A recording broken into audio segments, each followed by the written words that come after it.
You're listening to GotTechED the Podcast with your hosts, Eric Guise and Nick Johnson.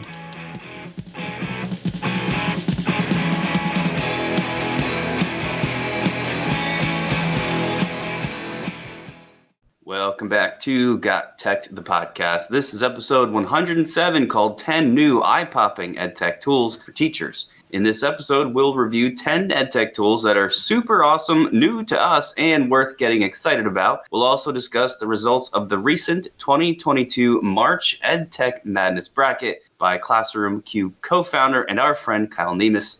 This is another episode you don't want to miss. Check it out.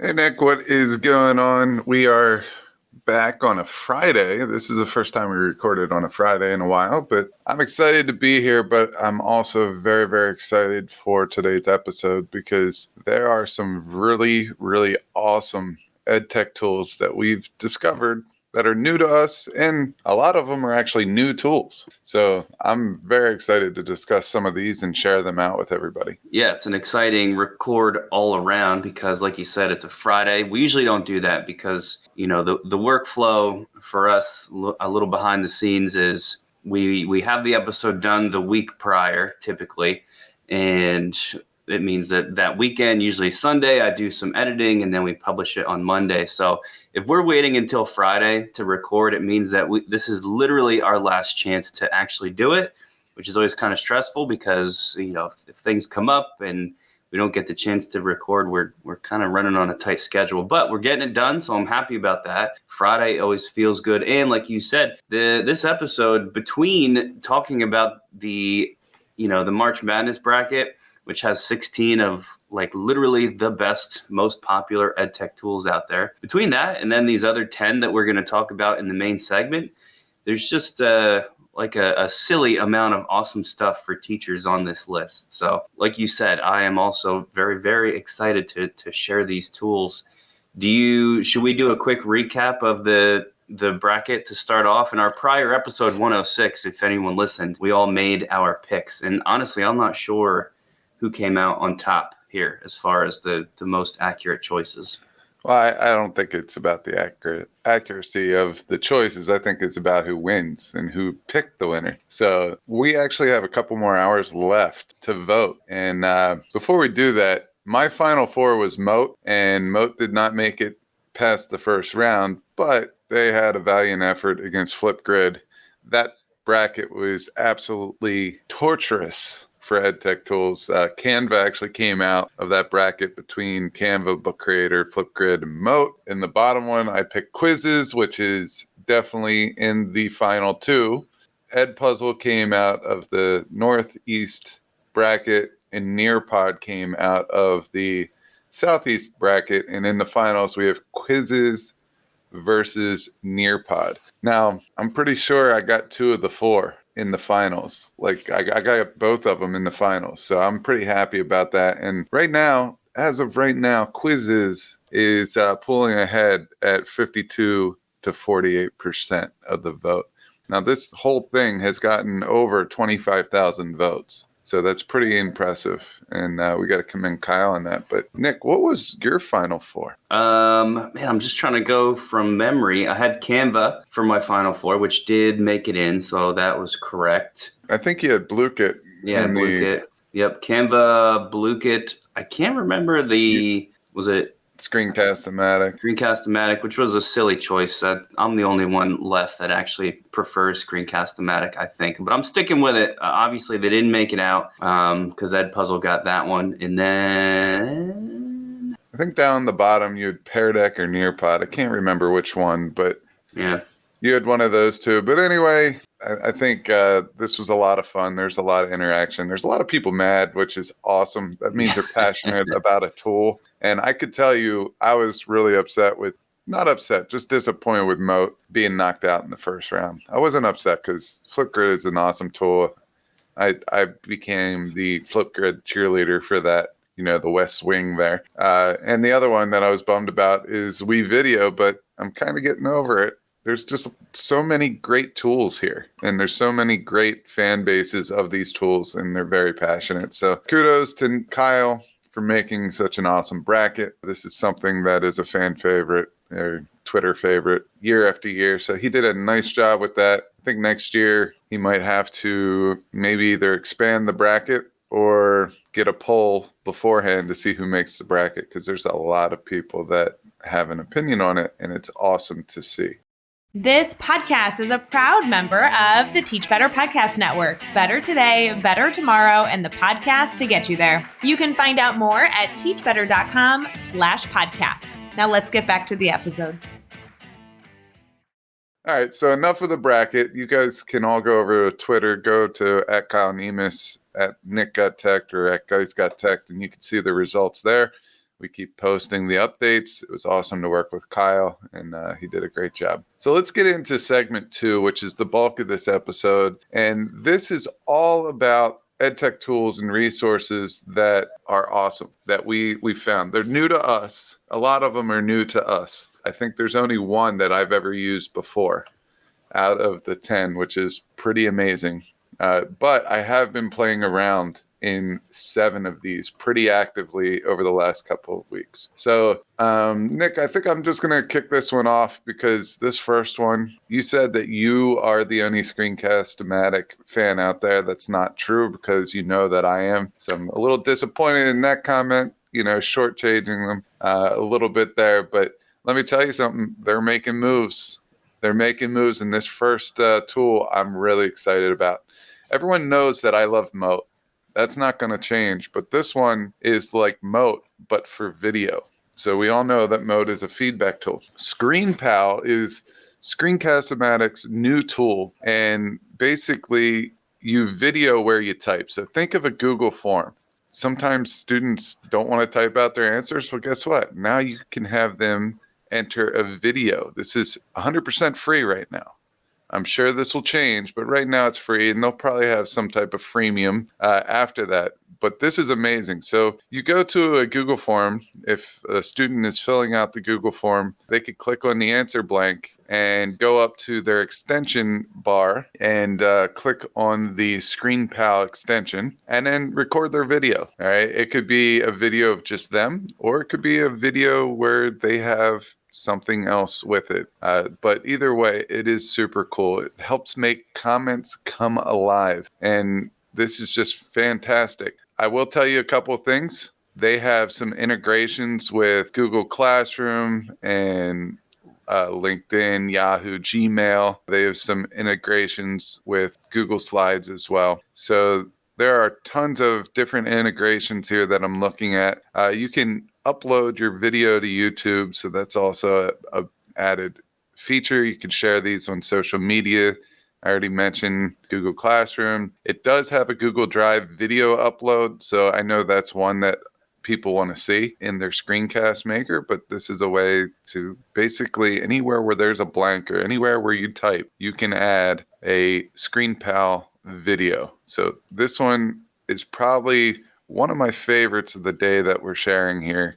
It just makes sharing easy. It makes everything easy. You can edit these videos when necessary. So that's another added plus. So make sure you check out Screencast-O-Matic's new tool, ScreenPal. Do I have this right? Is this like Moat, but instead of audio commenting, it's essentially video commenting? Is that really what ScreenPal is? Yes, that's what it is. That's what it looks like. You can get this as an extension on your PC or anywhere where you have a Chrome bar, but it also looks like you can get it on Google Play and the Apple App Store. So this is a great example of why Screencast-O-Matic is still my favorite, and I'm going to stick with it too, because every time I get close to thinking like, I don't know, I'll just do Screencastify because of how easy the Chrome extension is and how shareable it is. Screencast-O-Matic steps up, and they keep innovating and they keep themselves relevant. If you don't know, I still use it for my screencasting, for its editing tools and how easy it is to like throw in some music and highlight different areas of the video. And this man, this is so cool to be able to do that, to incorporate video into your commenting. And it's not just comments, it's any spot where you can type text, really. That's what popped into my head, is that commenting feature. So cool, good for Screencast-O-Matic. And if anyone out there has jumped off the Screencast-O-Matic, maybe this is the reason to come back and check it out. The next tool that I want to talk about is called Podcastle. This is right in our wheelhouse. You know, if you're a listener of the show, that we are super into student content creation in general, but a huge part of that is on students making their own podcasts. We designed an entire class around it, and we're working on lots of other projects. We have a guide, like a fully inclusive how-to guide on our website for teachers that direct you how to get started with students making their own podcasts. And we're going to have to update that now, man, because Podcastle deserves to be on there. If you want your students, or maybe just yourself, to create a podcast, there's lots of choices out there where you can do that. Everything from recording to editing to publishing. And this new one, Podcastle, you can get there from our show notes, or just type in podcastle.ai. It looks like a really great new way to do it. It's built around education, so it's kind of what the intent is, or at least there's a whole section of their product offerings for educators. And you can head to podcastle.ai to record podcasts, really. And it's very high quality audio, professional audio sounds. You can interview there, so you can bring in sort of third-party people. And the best part, from what I see so far, is all the editing that can take place. So when we edit the show, we use a free software, piece of software called Audacity, that has all sorts of roughly professional level editing stuff. And it looks like Podcastle can get you pretty close to the same thing. So like I said, you can interview using Podcastle. They have what's called Magic Dust, which is automatically isolating different parts of your recording and then adjusting it so that it sounds good. We do this in Audacity as well. We don't call it Magic Dust. Secret sauce, is that the term we use? Secret sauce. Yeah, secret sauce, which is just taking, your raw voice and kind of pumping it up so it sounds full and the volumes are level and everything else. Well, Podcastle can do that automatically with their Magic Dust. It's got recording, of course, editing, revoicing, which is voicing your text with this sort of natural sounding. They call them voice skins. I need to check that out a little bit more, but that sounds super cool. And there's a Chrome plugin for this that makes it all super easy. So I don't know, man, this is one that we're going to have to go back in and add to our student content creation guide, because Podcastle just makes it look like it's going to be, the way to go for a lot of teachers. But last thing I'll say is you can use this free as well. For the free version, it gives you unlimited hours of recording, which is great. If you have multiple people coming in, multiple students, maybe an outside third party for an interview, you can have unlimited separate tracks where all of these voices are being recorded too. That free version gives you full audio editing tools. They also have 1 hour of like a text to speech transcription service. You can pay for some additional features, and the prices are pretty low if that's something you're interested in. They add other editing things like noise cancellation in the paid version. But a lot of those things you can work around without paying. So we, of course, love things that can be done for free, and Podcastle has that for you as well. What a great one. I almost feel like we should stop the episode there, because it's going to be hard to beat these two. Yeah. I mean, these two are fantastic, but I'm going to try with the next one. And I'm going to kind of, talking with the other podcasters and other video content creators, there's a need or a solution for something that I was looking for, and some of the other podcasters that we keep in touch with came up with this one, DaVinci Resolve 17. And DaVinci Resolve 17 is the world's only solution that combines editing, color correction, visual effects, motion graphics, and audio post-production all in one software. And I will tell you, I do have some experience with Adobe Premiere.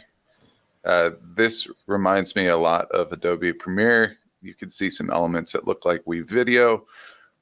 I've used WeVideo for everything, video creation, podcasting, screencasting, all that stuff. But with the when we make our videos for teachers, what I've noticed is with the paid version, in the education paid version, because it is for educators or students sometimes when we make it, the tutorials look a little off or a little blurry.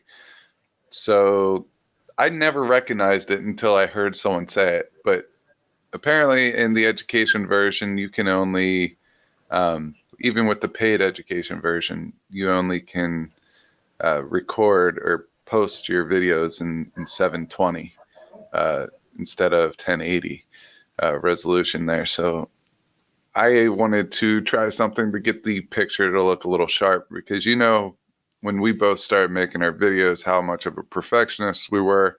So now I'm going to try DaVinci Resolve for this reason. I'm still going to use WeVideo for the common everyday videos that we make, but I'm definitely checking out DaVinci Resolve. It's a free download. There is a DaVinci Resolve Studio, which you could buy online for, I think it's around $300, which is pretty standard for a tool of this caliber, because this is a tool that's used by Hollywood. So if you want to give students kind of the real world feel, you could definitely use this. And I would just use the free version because it does a lot of awesome stuff for free. In this, you can import media, you could cut it, edit, fuse media, you can look at your colors, schemes, and make filters and things like that. You could add music and edit audio and then just push it out to wherever you need to push it out to. So it's pretty amazing in that way, and it's pretty easy. There are tons of support videos on YouTube and on their channel or on their website. So all this stuff comes together, makes a nice little package. I'm going to make this my summer homework. You know how I always tackle one big tool and I want to get ingrained in it. I think this is going to be my summer homework. I mean, the picture and graphics just look amazing when you go over to their site.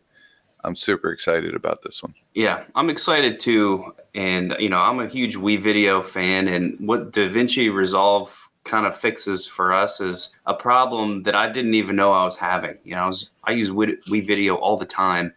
I wasn't even really aware that in that education version, the quality is it's fine. It does actually a really good job. But for us, when we're pushing out, things that we want to look as professional and high def as possible, I didn't even really notice that we were being stopped from doing that just because the version we're using is the school-based education plan. So DaVinci Resolve kind of showed me that we were having that problem, and it's going to take care of it for us. I also really like this editing stuff, so I'm excited for you to figure it out. Yeah, I'm not really sure why you can't do 1080 in the education version. Especially if it's the paid version. It doesn't make a whole lot of sense to me, but I'm sure they have a reason for it and there's a plan for it. But I will say that another reason why I didn't realize it was a problem is because when you do the preview in a lot of these video softwares, the quality isn't as high as what it would be after you rendered the video. And, that's to save resources and things like that. And I get it. And I always just chalked it up to that. But after you look at the downloaded video, you could definitely see that the image quality is a lot better. I just wish it was in 1080. So if we had, and once again, this isn't for all videos. These are just the ones that we're going to use over and over and over again. So yeah, DaVinci Resolve. You're going to get my attention this summer, and we're going to see what we could do with it. All right. And along those same lines, kind of a similar theme is a problem that I didn't know I was having until I came across this tool, and then kind of made me step back and say, oh yeah, that's not the best way to do it. I'm talking here about your forms. And most teachers these days, if you're pushing out a form, a survey, a quiz, a lot of the ways we do that are with Google Forms. Google Forms, very awesome, right? They can do a ton of stuff. It's a very, very simple, easy, quick way to gather information. But there's a problem with Google Forms, and the problem is that they're pretty dry in terms of how they look. And, we all, and our students are no different, are answering a lot of Google Forms, and they all look pretty much the same. You can do some editing of like colors and, You can change that header up on the top to have like an image behind it, but there's not a whole lot of stuff you can do to make them just a little more interesting to look at. That's the problem that this next tool, Typeform.com, intends to solve. So the people at Typeform say that when a form, a survey, looks more engaging, a couple things happen. You get one, better interaction with it. People are more engaged with the form. Just if it looks nice, it kind of draws your eye in. It makes you want to take part in that thing. It also says that you'll get more people responding to it. So that's where this might have an edge over your typical Google form that looks the same, and you get it and you're like, okay, it's another Google form. So Typeform.com, the best way to get a sense of this when you have a chance is to just pull up a tab on a Chrome browser and check it out. I'm going to do my best to describe it, but you type a question and you have different types of responses like short answer or multiple choice. It's going to feel just like a Google form does. The difference being they have templates where the text combines with video and images. A lot of their samples that they show on the main page are like the question that's being asked is like directly embedded over top of some kind of very engaging video or image that you can pull in quickly and automatically from their databases, so they're clear to use. And they just look super neat and super clean and super professional. Just like Google Forms, there's the form part of it, there's a survey part of it. They also have a special design for quizzing. So that's where the educator stuff is going to come in too. One of the things I like about it is that it asks one question at a time, which helps people. If you get a Google form that's like 30 questions long, again, you kind of just get that like, feeling. I got to go through all 30 of these questions. But this one asks one question at a time. They say it's like they want it to be a conversational form where here's the question, I respond, here's another question. Helps people to stay engaged so that the answers you're getting are a little more thoughtful. And like I said at the beginning, just higher completion rates too. So put simply, these are forms that look great to help you get better responses. And this is right up my alley. I'm all about stuff. If we can make something look nicer, I think it's the way to go. So I need to get into this. I need to figure out Typeform.com. So maybe if you tackle DaVinci Resolve, I'll tackle Typeform. Although I have a feeling this will be a little bit easier to figure out. Yeah, it is an amazing tool. One thing I will tell you, and I don't know why I thought of this as you were going over this. Me personally, when I'm listening to a presenter or looking at a website or filling out a form, if it's just a whole bunch of text, I get lost. I like to see the pictures or the animations or something going on there. And one thing I will say about Typeform.com is they have some awesome like motion graphics going on the side. It looks really nice, but they have those motion graphics. It keeps me interested. So I read the question, and I kind of check out the graphic as I'm thinking, I need to be doing multiple things. That's how I work. I mean, when I grade things or if I'm doing projects, I like to have the TV on the background. For some reason, when I see this form and I see the motion graphic, it kind of calms me down. I'm ready to answer the question. Maybe it's just me. I don't know if anyone else out there shares the same feelings, but I don't know. That's just how I feel. Yeah, I get it. I'm kind of the same way. I like when there's some kind of background stuff happening, and this gives you that for sure. The last thing I want to make sure people know about it is, one of the nice things about a Google form is you can take all those responses and automatically export it to Google Sheets so that you can sort of manipulate that data and do what you want with it. Typeform has tons of integrations as well. And of course, Google Sheets is one of them. So you can still maintain that ability to work with the data from your forms in Google Sheets when you're all done. So I like this one a lot. Check it out, typeform.com. Man, I really like when EdTech tools can work together and you can kind of app smash them a little bit to make them enhanced to next level. So that's really cool. My next one, I'm pretty excited about because as everyone knows by now, if you listen to the podcast, I'm not artistically gifted. I can't make things look nice without working with something like Canva or ViseMe or some of the other ones that we talk about. This one's called Color Cinch, and this used to be called Cartoonize, I think. I'm pretty sure it was Cartoonize. And that's what originally got me to it a while back, because I was looking for ways to make a comic book title, like a cover page for a comic book. And I wanted to get a silhouette, and I kind of wanted it to look like a cartoon. And as you know, if I tried to draw a stick figure or any type of person, it's going to look like a ghost or something at very best. So Color Cinch kind of helps me out here. And it doesn't just help me out making pictures. I mean, this tool does a lot of different things. It allows you to edit the photo. You can annotate the photo with text. You could add different filters and lenses and things like that. You could add images. I know we have filters that have like sunglasses like over people's face and stuff like that. You could do that pretty easily. So there's no sign up required. You can instantly create. And you know, that's a big word with us, is creation. We want to have students create. We want to create. You could edit and turn your photos into a personalized artwork, all using this one tool. It's called Color Cinch once again. So a couple of things that I really like about it is it's available online and offline. You can save and organize your projects, access your artwork anywhere, and resume editing from anywhere, online and offline.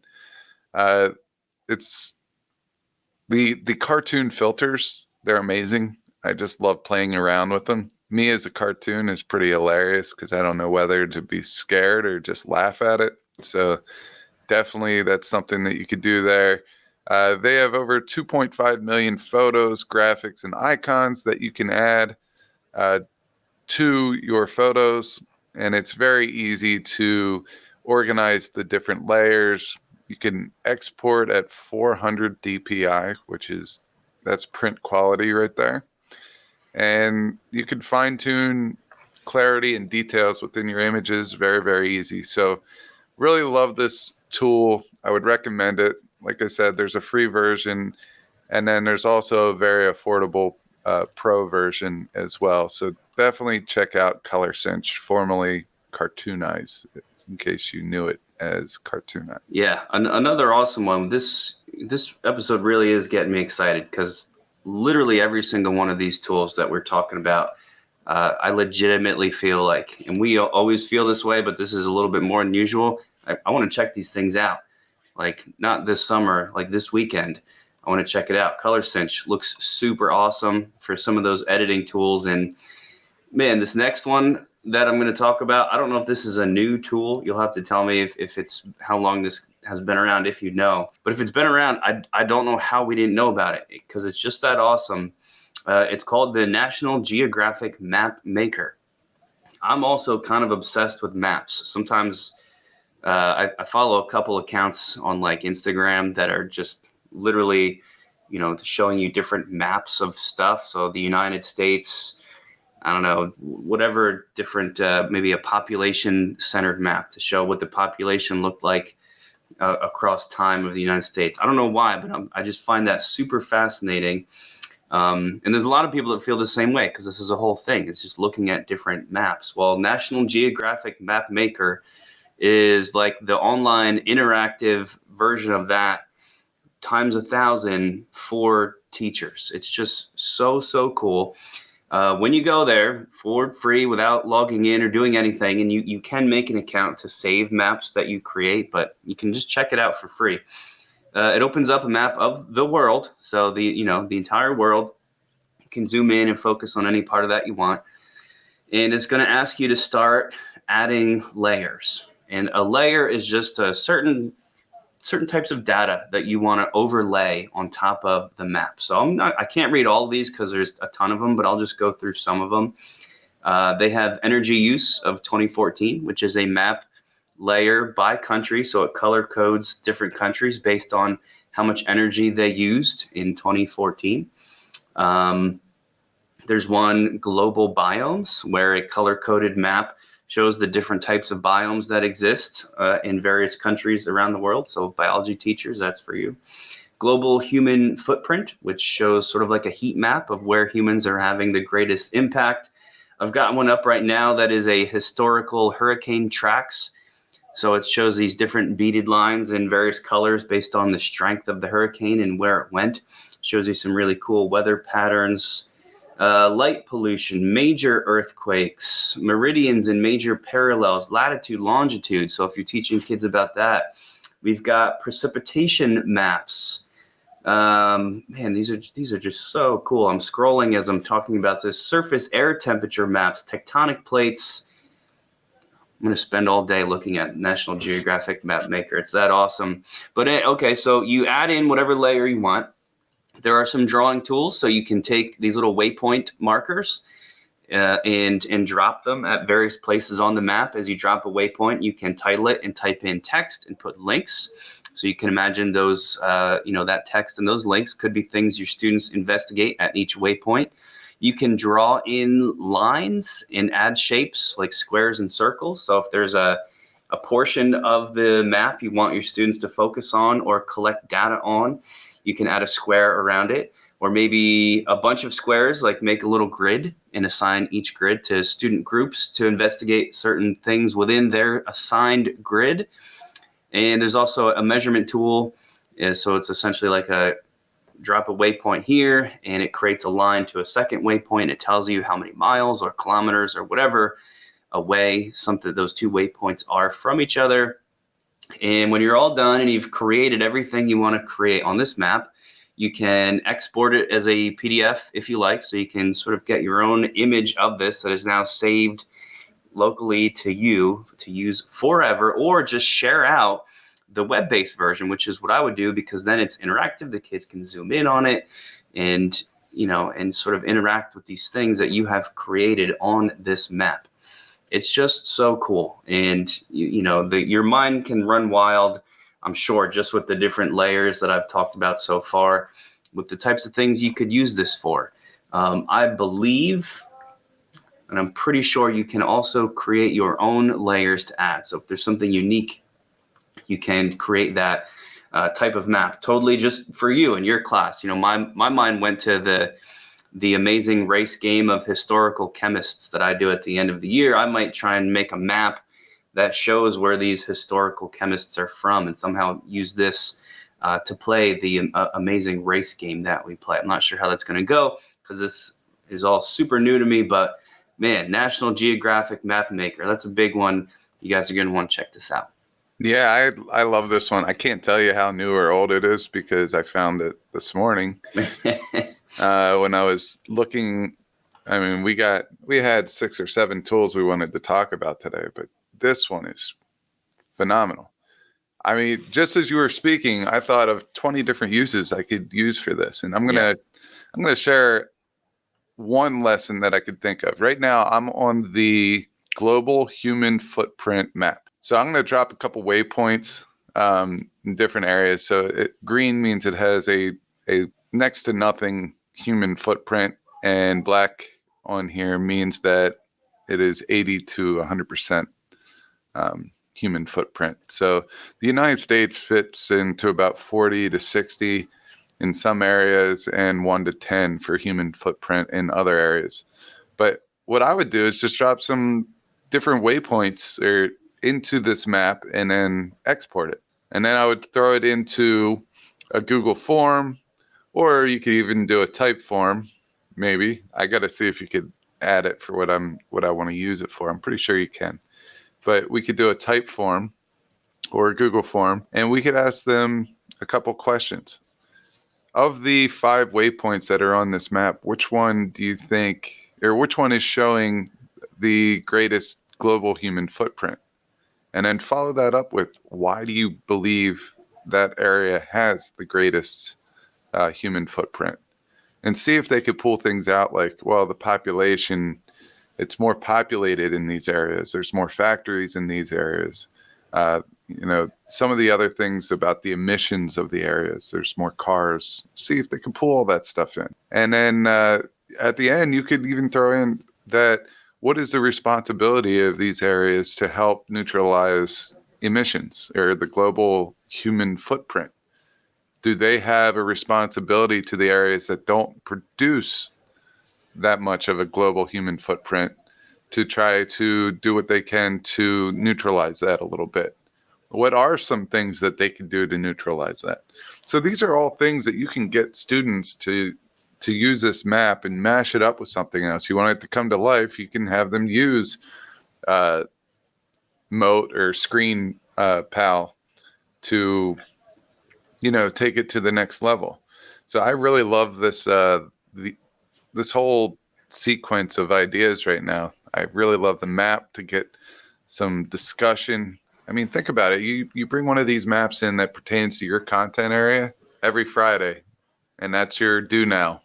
First 5 minutes on Friday's class, you look at a map or a graph or a chart or something, and you have students look at it and tell them to tell you the story of this map or the chart. Those are just a couple ways that I thought of off the top of my head. So, yeah, great ideas. I like whenever you do that, you can tell everybody when Guise gets excited about something and it just happened. It's sort of like those scenes in A Beautiful Mind where he's really thinking about math and there's like all these equations flying around. When you're really inspired, you can see like all the different pieces and questions and the groups of students come together. And that's what just happened here live in this recording. So I always enjoy that. And I think that's kind of a testament to National Geographic Map Maker because it really does inspire that type of thing because there's just so many really, really cool applications. Definitely one to take away from this episode. Yeah, and don't just stop at Map Maker because they have a lot of teacher resources on their site that, I mean, they really upped their game since the last time I checked out their website. Some of these tools are absolutely phenomenal. Maybe we'll get to those on another episode. But for right now, I want to talk a little bit about Actively Learn. So this tool is very, very cool. There's text and videos for ELA, science, social studies, and they all have scaffolds and higher order questions. So I like this as a one-stop shop to get some resources for my class that's going to take it to the next level. So you could look at news and articles.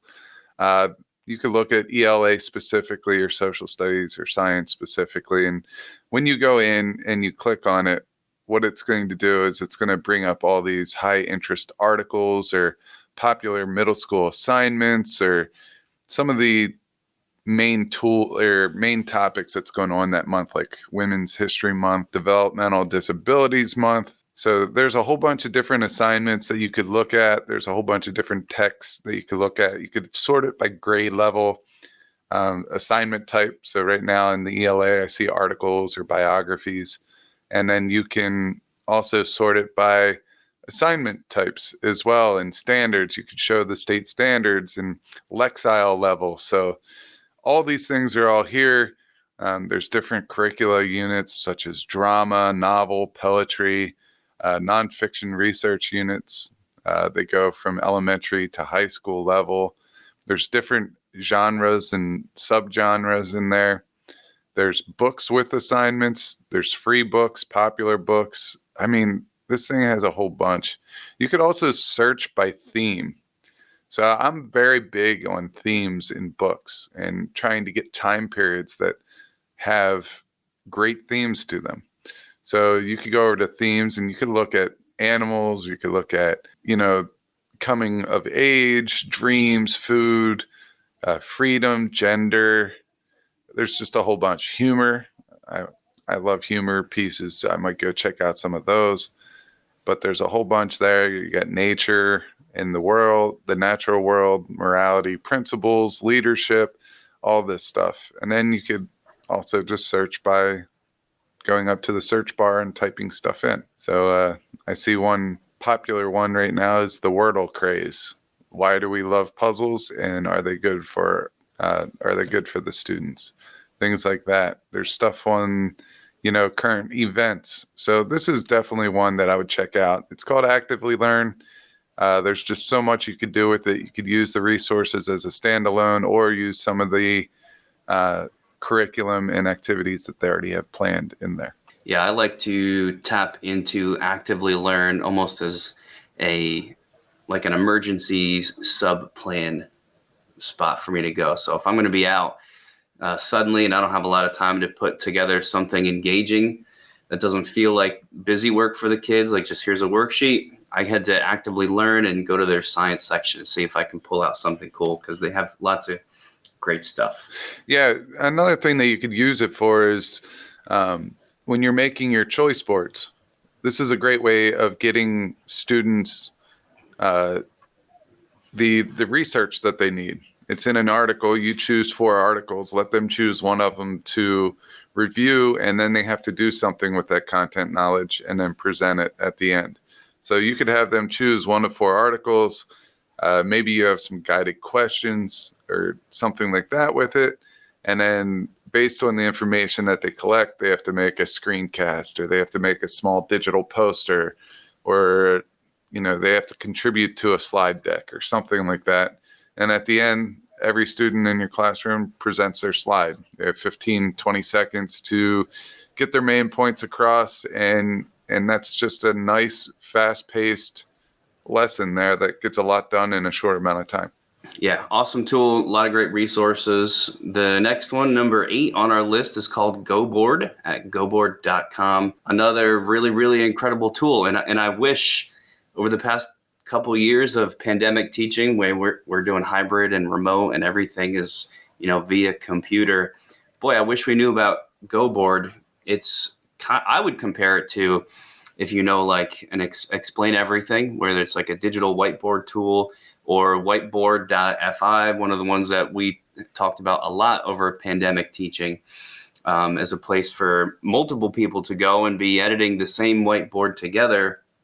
GoBoard.com is sort of like an amalgamation of all of these things brought together, and I think it may be my favorite one. The board itself that is shared that you can write on, it's like a dark grayish color, and you might be able to change that. I'm not sure, but it just has like a very pleasing, calming, a little less bright and straining on the eyes than the typical white background you get from some of these other tools.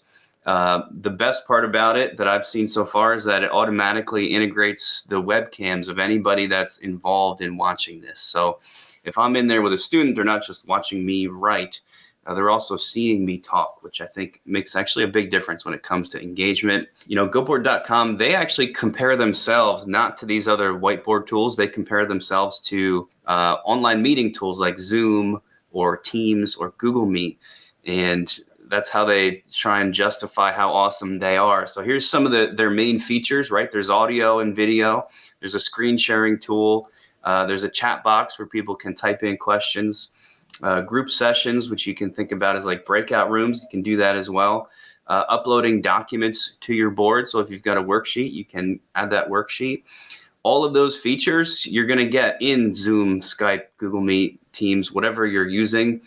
But then GoBoard.com is like, hey, we've got 30 other things that we do as well, like a collaborative group whiteboard that everybody can be writing on at the same time.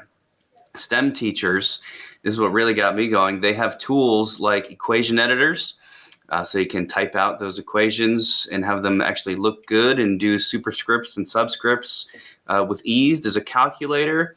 For me especially, they have a bond drawing and a molecule viewing tool. So you can draw molecules and bring in a 3D molecule viewer, which I know is a pretty like a niche thing that's only going to appeal to some of us, but I'm a chem teacher, so I was like, yes, this is fantastic. Something weirdly unique is you can actually, using the text messaging on your phone, you can send a document to your board via text message. There's like a certain number that you text to, and you text your doc in, and then it pops right into the board, which is a nice, easy way to do it from your hands. The list goes on. I'm not going to go through all of these things, but it's just so easy, so clean, totally free, no logins, no nothing. If you go to goboard.com, you can hop in and start a board just with one click. Once you're on their main page, it's extremely easy. And like I said, I just wish that we had known about this over the past couple of years, if it even existed. Again, I'm not sure how long this has been around, but it seems like a great solution for a lot of us that are still doing some aspect of teaching and education via computer and connecting with students that way. Also, I'll add, just because I like the look of it so much, I could see having up one of these boards and then running a screencast. So it's recording what I'm drawing, and it's got my face in there via the webcam too.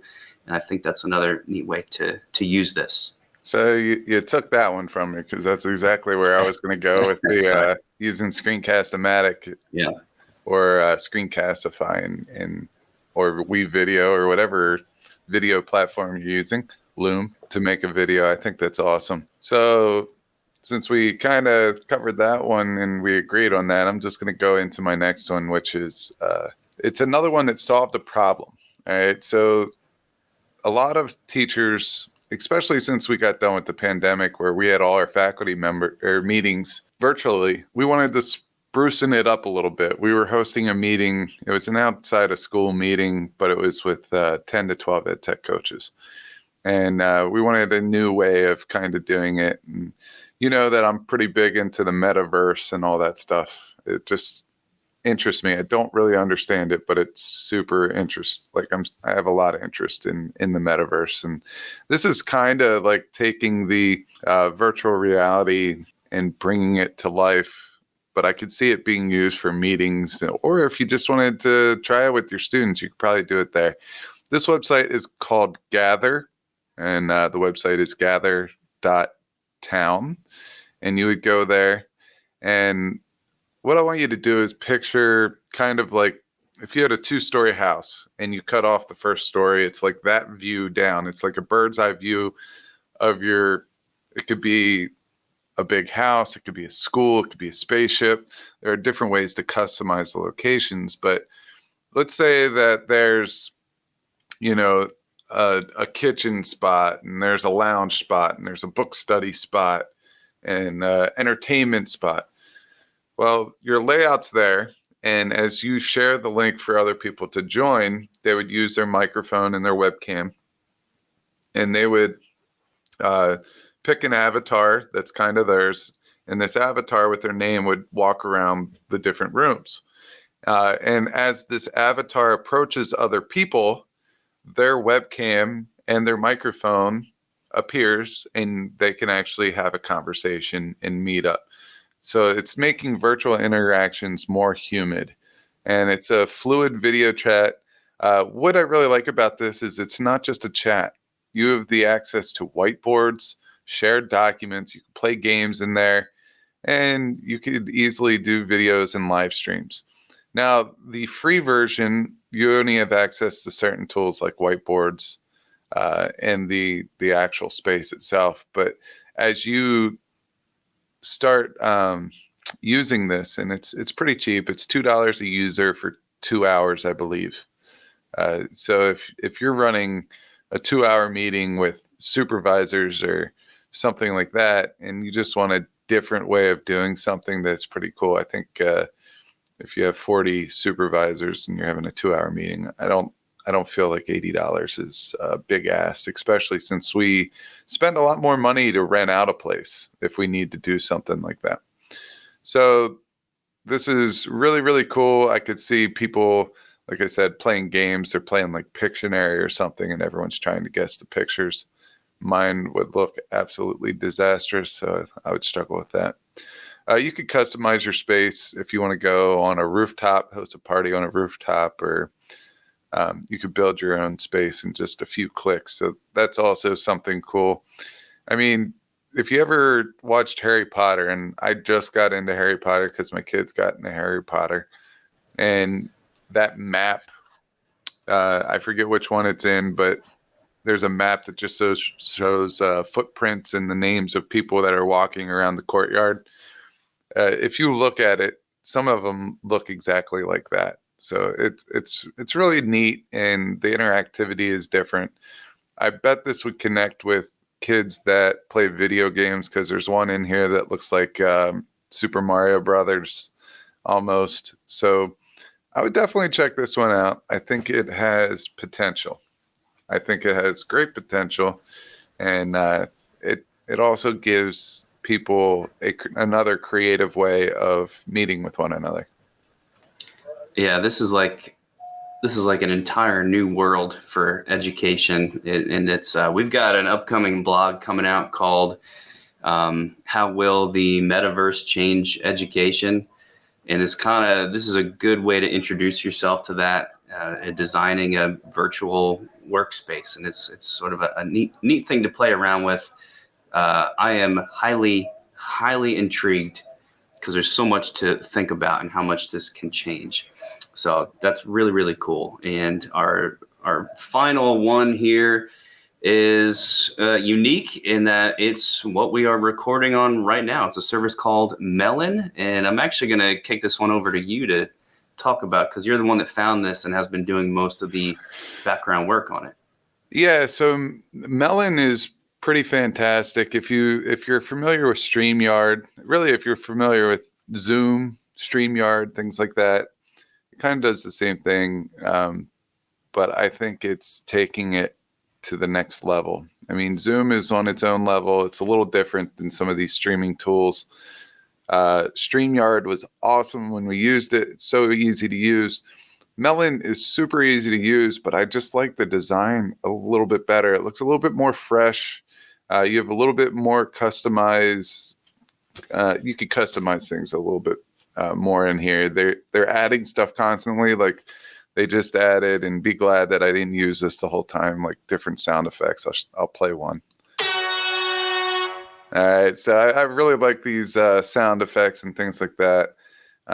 It's very easy to use, share. You can download your video. You could download just the audio.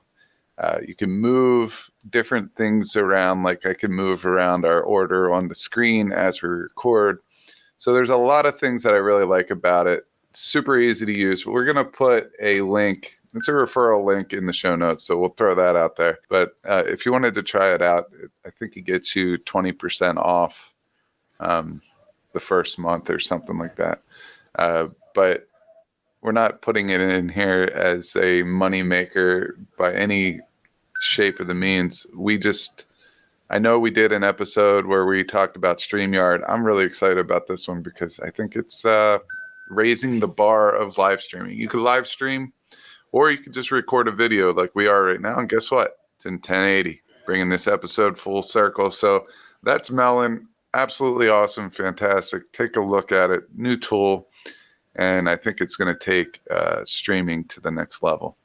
Yeah, and if you're saying like, what does a teacher have to do with live streaming? There's a lot of teachers that are doing that type of thing, live streaming lessons on YouTube. Maybe you don't have to use it for live streaming. You can just get in there and record yourself. So it's maybe a different way to make an instructional video. Definitely worth checking out. And Melon, I think, like you said, it's going to be a bigger deal as time goes on in this space.